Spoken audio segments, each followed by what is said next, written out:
but with a silver lining, because you just got the thing got fucking smoked on Friday So- was a rough one, man.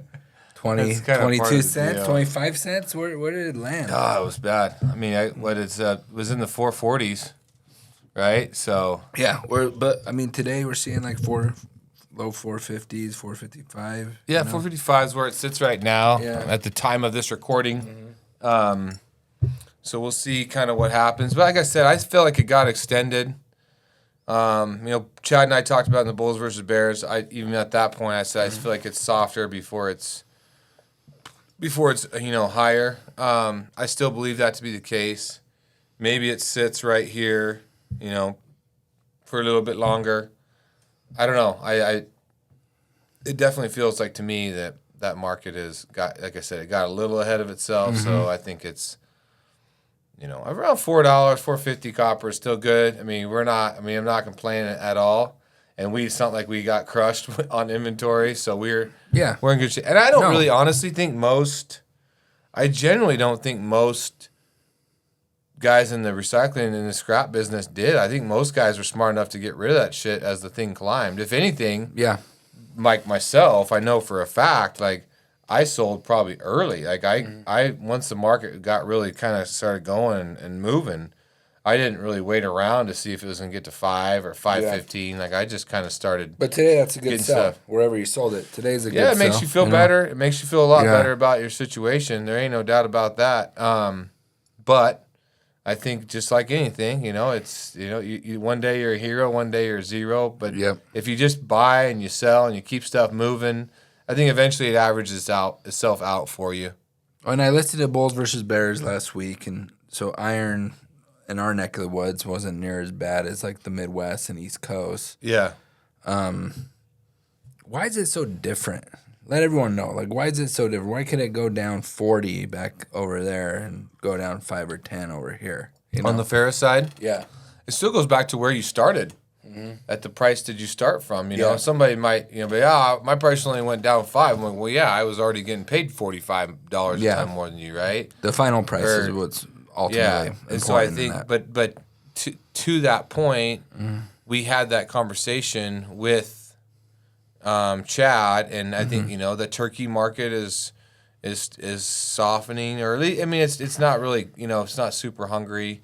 So does that create issues for domestic tons? Does it make less homes for domestic tons? The Asian market is still struggling a little bit. Just different shipping lanes, it's shipping lanes. It's demand. Steel mill lead times are down. So the price of new steel is coming down.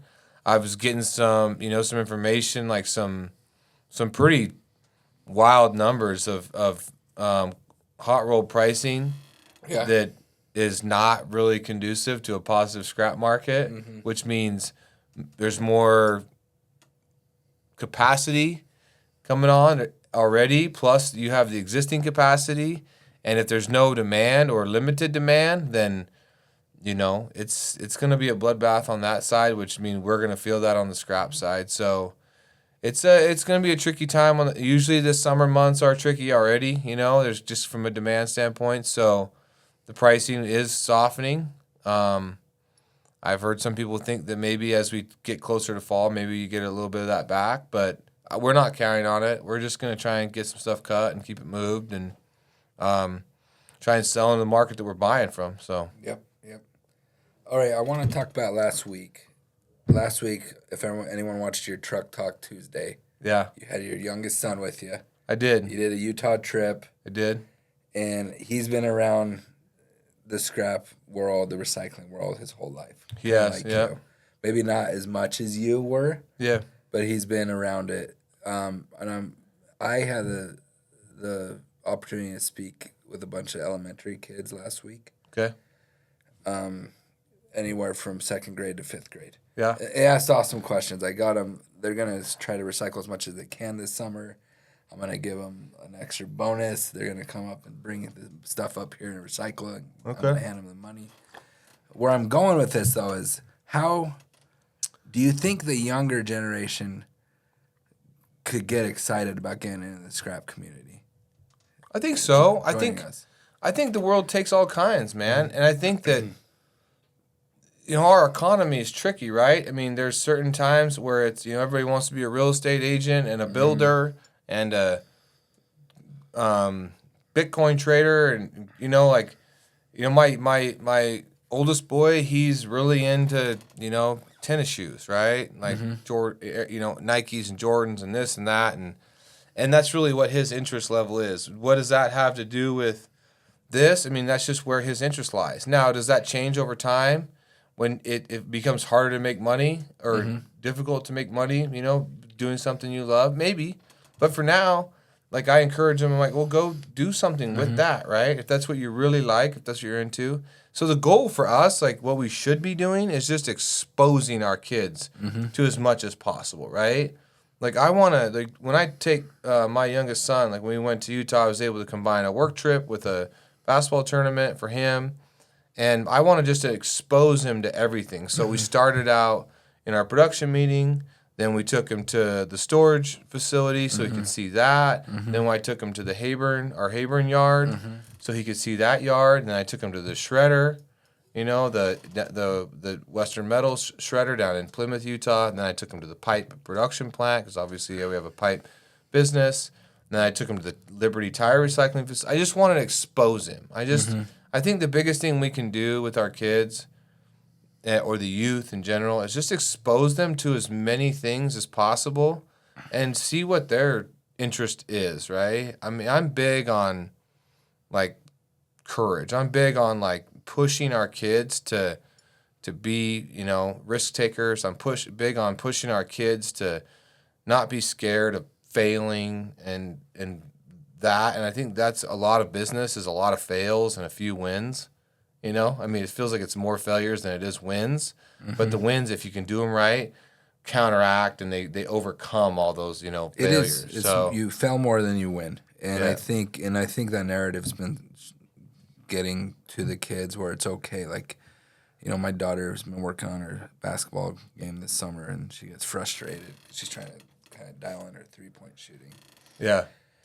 And she's just getting mad because she was missing a lot of shots. And I said, hey, like, Eden, who's the best shooter of all time? Most people would say Steph Curry. Yeah. Like, that guy makes 50% of his shots. 40% of his shots. Yeah, as a career from the 3-point line. Yeah. So he's in the 40s. I thought it was higher. No. So that's the best in the fucking world. I had this conversation with my son. He misses 6. And you can translate that to everything in life. Yeah. You're gonna fail more than you win. The wins are gonna matter more, though. Yeah. And I posted a while back, like, Michael Jordan missed, I don't remember how many game winners. It was crazy. It was like 180, 200.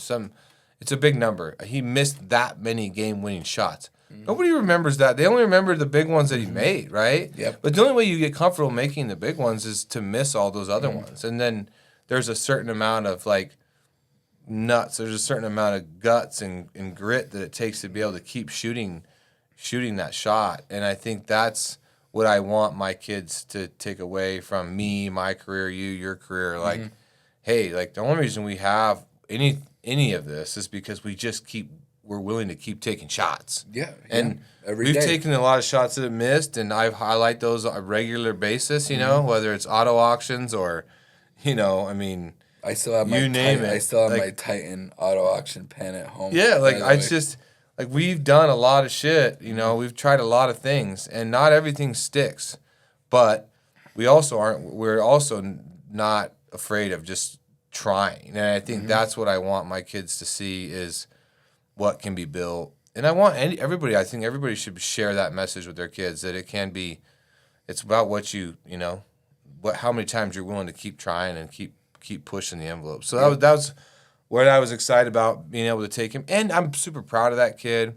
I love introducing him to some of my friends in the industry, whether they're shredder operators or, tire facility, I got to introduce him to a lot of people that that know me and spend a lot of time around me. So, like, that's always fun, because I think everybody's, pretty proud of their kids. So, absolutely. So, everyone out there, talk to your kids.